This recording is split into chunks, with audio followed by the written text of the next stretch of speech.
Hey y'all, we gotta get comfortable, okay? My first time doing a video in my new car. So I literally had to come on here and make this video because I told God this year I was definitely going to be sharing every single testimony that I could, because I feel like over the years God has done so much for me, and you know, my followers, my subscribers, y'all don't know that I have a relationship with God, because I feel like I don't go into too deep about it. And I feel like if I can talk about so many other things on my channel and things like that, I can literally go deep into my testimonies and just sharing them with y'all, because who knows, somebody probably needs to hear this message, even if it's just one person, even if it's just a ton. And so I told God, I promised him, and so I'm telling y'all right now. So if y'all don't know by the caption, I have a new car. It is a Honda Sport 2.0 sedan, and I literally have had a journey. Like, I've not had a car for 4 months. Like, I went without a car for 4 months. And I've been having the same exact car since I was 17 years old. I was gifted on Christmas from my mom and dad my first car, which was a Cresta Sebring. My mom actually drove it like for a while first, and then she gave it to me. Car was already paid off. Only thing I had to put in it was gas. And so I got the car when I was 17 years old, and it lasted me through high school, y'all. Went to college. It lasted me through college. And what? I'm now 25. I'm literally now 25 years old. I had that car when I was 17. If you like me, I mean, I didn't really prioritize getting a new car, honestly. I always told myself, like, I'll get me a new car once this car dies. Like, because I'm a shopping girl. Like, I will go shop for fashion. I will go shop for clothes. Last thing on my mind is a car, okay? I will go shop for a whole phone, which I've definitely gotten phones over the years because I'm clumsy. But the thing is, that was my priority. You know, my car, I'm not gonna lie, I put so much money into it. Like, I'm pretty sure like 17 all the way to 25, I think I put a good 3K on that car, which could have got me another car, but like, it was a good 3K I feel like I've spent on my old car that finally died. So back to the story. So the car took me from high school, college, and then shortly after I graduated, moved back home for about a year or two, and then I moved back out. So I'm from Nashville, then I moved to Texas. Moved to Texas in June. I had the car June, July, August, September, October, y'all. The car lasted me 5 months. It died in October, okay? It lasted me about a good 5 months. And finally, y'all, she was done. I tried to take her to get an oil change at Valvoline. I hope I'm saying this right, Valvoline. And so, you know how you just, you know, go, you pay, get the little coupon, like $50, $20 off. Y'all, I was coming around the corner. Now, I did smell a little burning. Like, I smelled a little burning when I was driving, but I was like, okay, it's cool. I just need some gas. I just need some oil, okay? So I got into the Valvoline line, and I was just like, okay, you know, I think I'm gonna get my car done. They looked at me and said, nope. Because the lady was like, she was like, can you pull down your window? I was like, cool. So I was like, yeah, is there a problem? She said, ma'am, we heard you coming around the corner. We heard your car knocking. And I heard it, but honestly, I didn't think much of it. So I'm in there just waiting to get my stuff clean. Well, I'm just waiting to get my oil change, and she just tells me, like, ma'am, we cannot give you oil.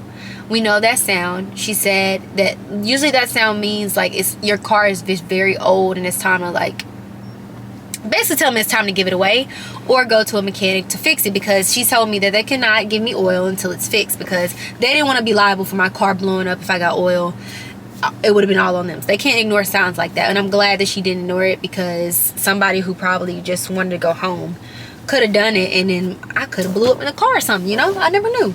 So she told me that. I was a little sad, and I was like, you know what, this car has literally been telling me, like, she's almost on her last leg, and so it's my fault for ignoring. And so I literally told God, and I was like, look here, God, I'm not going to panic, I'm not going to worry, I'm not going to cry. I'm not going to punch the wall. I'm not going to get angry at anyone. I'm not going to get angry of getting the car fixed, because I've done all of that with my car before they died. Like, I would do the same repetition. I would get sad that I had to fix something. It's your fault that you didn't save the money for that emergency. I would always get upset because she would just start like wilding out in the summertime. Like, there was times where I didn't have air in my car. I was driving. I was just happy to have a ride. Okay, I was just happy not to depend on anybody to go to and from destination. So y'all, my car didn't have heat. Like, during the summertime, baby, it was burning. Like, I wanted to wear a sports bra to drive. And so my car also, her radio stopped working. So her radio stopped working like a year back, and I was just driving the car in silence. And so I feel like that's how my relationship with God grew even more, because I was talking to God day in and day out. So when she wanted to act raggedy and the radio started playing by itself, I was turning that music down, because I was like, oh no, don't try to work now. Me and God be talking. Don't be trying to work now, girl. So that car literally took me to and from my destination. And I noticed that I did something different this time, which I told you I didn't panic. I didn't cry. Y'all was in so much peace not having a car. And it was just because you have to question yourself sometimes. A lot of times when things happen repeatedly, things don't go on your way repeatedly, what is your reaction to that? Is it mostly negative, or is it happy? Are you at peace? And a lot of times the repetition of things continuously happen, and I would be mad, sad, upset. What was I fixing? Nothing. So this time I was at peace. I said, okay, cool. So basically I'm gonna have to get another car. I'm here with my partner, so that was an easy transition. Like, he was being able to share the car with me when I needed it. Our schedules didn't align, so like, I would go to work, he would drop me off at work, and then he would be able to go to work, and then I would get a lift, go back home. And the lifts were only like, let's say $7, $8. Now on a busy day, that thing was like $18. It was 18, okay? But like, for one, that was helpful. Then somebody at my job was literally like, it was like an old man, and he was just like always wanting to help. So he had offered and was like, I live right down the street from here. So he had offered to be able to like drop me off, and that was such a blessing. I would always like, it was like a little like, he reminded me of grandpa. So I would buy him like some food and things like that. And so just very nice, you know. Everybody's just, God just making a way for me. Like, there's somebody at work just like, hey, I can drop you off. There's my partner, he's like, okay, you can take the car, I don't care, you can just pick me up here. And I'm just so grateful for that transition, because it really kept me at peace. I was like, God, I'm not going to pout anymore. I'm going to trust you, and I'm just going to start looking for cars, okay? So after that, y'all, nobody told me how hard it was to find a car, how hard it was going to be. I just thought that, like, you find the car you want, you know, find a dealership and go from there.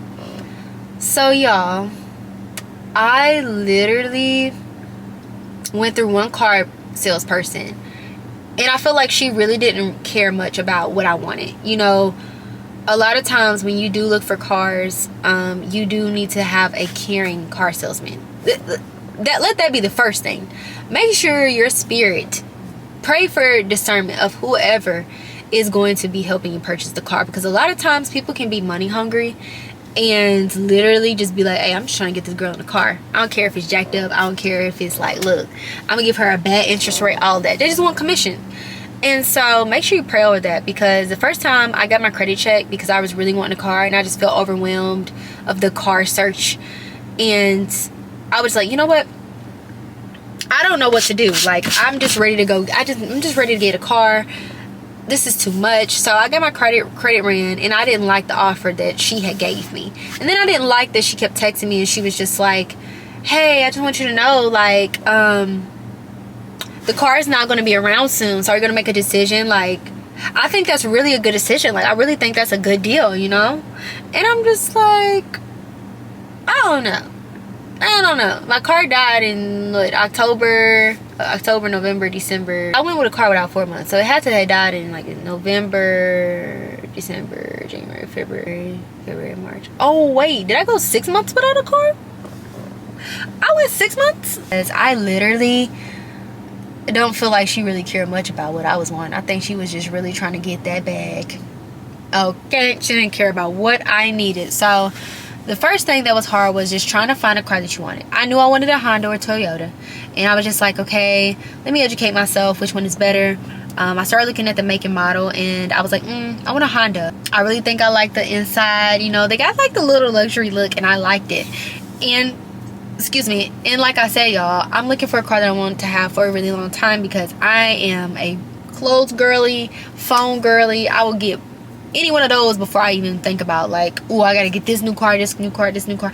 Even like when making a certain amount, like 6 figures, I feel like I'm still gonna just be like, I want my outfit and phone. Like, I will ride around in my Honda.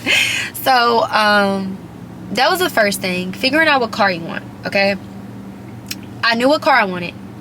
Mind you, I think in November I posted on my Pinterest what I wanted. Like, I manifested and was like, I want the inside of my car to look like this. So I posted on my Pinterest. Forgot all about it, y'all. Whenever the car died, I just forgot all about it, that I wanted that. So that was out of my mind. All I wanted, y'all, was a push start, because my old car did not have a push start, y'all.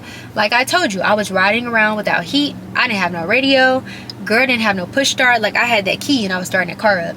Okay, and all I cared was about making it to and from my destination. Like, I was getting there. I was cool. I was good. For my next car purchase that I'm going to buy by myself, I was like, your girl is getting a push start. And nobody can't tell me nothing. So I wasn't listening to anybody. I was like, it has to have a push start.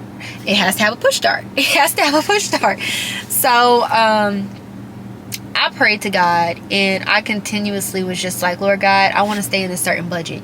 Okay, I don't want it to go over about, I don't want to be paying no 26,000, 25, 24. I didn't want to be close to 30,000. No, I wanted something that was like cheaper. God blessed me with a position to where I was able to get, you know, half off on the car as well. So after dealing with the first car salesperson, I went ahead and I prayed to God and said, God, I need you to send me somebody who is actually going to care, giving me a good deal, not rushing me, not just trying to get commission, like cares about the person, to try to find me a car.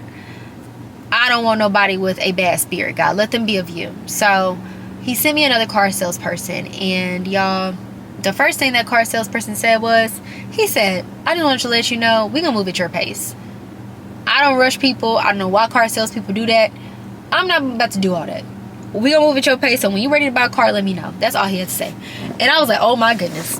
Like, finally, somebody who literally is not just like, give me your money. Okay? So I told him what I wanted, sent him, like, I wanted Honda Accord, or worst case scenario, I was like, you know what, I'll go with my backup plan with a Toyota. And I told him, but I really, really want a Honda Accord. And he was like, okay. Mind you, there's not literally a lot of Honda Accords here in Texas. And so, especially like with the ones that are like half off or like already was rented and things like that. So, I started looking at different cities, y'all. Like, I was like, let me just see if I can go to Atlanta and get one shipped here. Let me see if I can just, you know, go to Houston. Let me see Nashville. Let me just see if I can just ship something down here and pay that extra $1,300, $1,200. And I'm trying to make plans at that, y'all. In November, I wrote down that I was going to get my car in March. I said, by March, I'm going to get my new car. I wrote it in my journal. Closed it. That was it. I remember what I wrote down. So it's creeping. March is creeping up, y'all. And I'm just, you know, becoming of the world. Trying to panic. You know, what I physically see. Not what God sees, but what I physically see. And what I see is it's getting close to March. And what I'm doing is I'm panicking, because I'm just like, oh my goodness. Like, time is ticking. Maybe I should just go ahead and say I'm going to get a new car before August. Because I'm 25 right now. And I'm like, before I turn 26, let me just say that one. And so God was like, no, you don't got to switch nothing up. Y'all, what I did beginning of March, the car salesperson sent me a picture and was like, hey, I just want to let you know we have this Honda Accord that just got here. It was just shipped here. Before any other customers look at it, because this man is wanting it, can you take a look at it first? Because I'm letting people know that I grabbed the car first, and I want you to look at it before we send it off to him. Y'all, I was this close to sending that car away. Like, I was this close to sending this car away. I was like, because I'm scared, because I'm looking at the work, like, I'm looking at the pockets. I'm looking like, no way I can afford it. But I'm like, I've never had a big girl purchase before, and I've never had a big girl bill. Like, big girl bills, like, yeah, apartment, you know, But again, I'm here with my partner, so like we split it, and so this bill is gonna be all on me. Okay, it's all or nothing. So I showed my mom. She was like, what do you want to do? Everybody's asking me what I want to do. Help me choose what to do. Okay, so I'm praying to God. I'm like, Lord God, I really like this car. I really want this car. I really like this car. And I'm just telling him, like, I'm nervous, I don't know what to do. You can afford the car. I sent you this car. This is a car that I literally wanted. Like, it beats all the other Honda Accords that I was looking at and saying that's gonna be my car soon. This exceeded my expectations, and that's exactly what God did. Ephesians 3:20, I'm gonna put it here. Allow God to exceed, just do exceedingly and abundantly in your life. Literally, y'all, I just wanted a push start. I literally just prayed for a push start. When I opened that picture from the car salesperson who sent it to me, I seen a push start. I said, cool. Then I went down into the picture. I started seeing the buttons. Y'all, let's go back to my Pinterest post. I'm going to link it inside the video I'm talking to y'all. The Pinterest post that I saved in November and I posted, I didn't notice that it had buttons, y'all. I didn't notice it had drive buttons, reverse buttons. I didn't know that. All I wanted was my push start. And I was literally like, knowing that I wanted more within the car, but I was like, you know what, if it's going to be $25,000, $26,000, you can cancel it. So I was not praying to God what I truly wanted, but he knew my heart. He knew exactly what I wanted. And so God gave me a sunroof, y'all. Like, look, hold on, stop playing. Like God gave me a sunroof. I can open my I didn't even ask for a sunroof. That's the extra on top. That's how you know it's God. That was so extra. God is extra, and I love for him to be extra, because this allows me to just know, like, don't ever be shy to ask your father for something. Y'all, I literally walked in and forgot to tell y'all this too. Your girl didn't have to have a cosigner. That's the part I forgot to add. God wanted to show me that he was the one who did everything. And by showing me, I started panicking, because I was like, maybe I need a cosigner, because my credit is good. Like, my credit was like 701, and once you get your credit score checked, that can drop it down to 600 and like 680, 670, 690. So it was still pretty good. But y'all, started panicking, and I was just like, I don't know if I will get a good interest rate, or if I will basically just get a good interest rate if my credit score is like bad. And I forgot to let y'all know that, like, I got denied by Navy Federal twice, and then yeah, it was just Navy Federal who denied me. So getting denied twice kind of scared me, and I was just like, dang, like, they told me no twice, and I had put like I have a credit card, and I have been having a credit card since college. So I've used that for emergencies on and off. And so I felt like that would just like traject me getting approved for the Honda and stuff. So I started panicking, y'all, and I was like, you know what, I'm gonna get a cosigner. So then I tried to get a cosigner, and I applied to Navy Federal again and got denied again. And my parents was trying to help me, so my dad was trying to help me. And you know, that still didn't work. So I was like, you know what, forget Navy Federal, okay? So I literally was like, you know what, I can get a car without Navy Federal. And then when it comes down to it, I went to the car dealership and I was like, I can just have a cosigner. Y'all, why did he end up running my credit? And he was like, you don't need a cosigner. You got a pretty good interest rate. You got a pretty good monthly payment. You don't need a cosigner. Y'all, so I got the car by myself on my own. Thank goodness, like, I have amazing parents who were trying to do co-signing, but God was like, I'm your parent. You don't need to do that. You don't need to do all that. It is just amazing how God moves and what he does. So he will literally show you that it was just him. And so me making this testimony, me sharing with y'all, I just want to literally give him the utmost respect that was only God, and it will always be only God. I will see you guys on the next video that I drop. Hope this helps somebody who is trying to look for a car or trying to pray for more.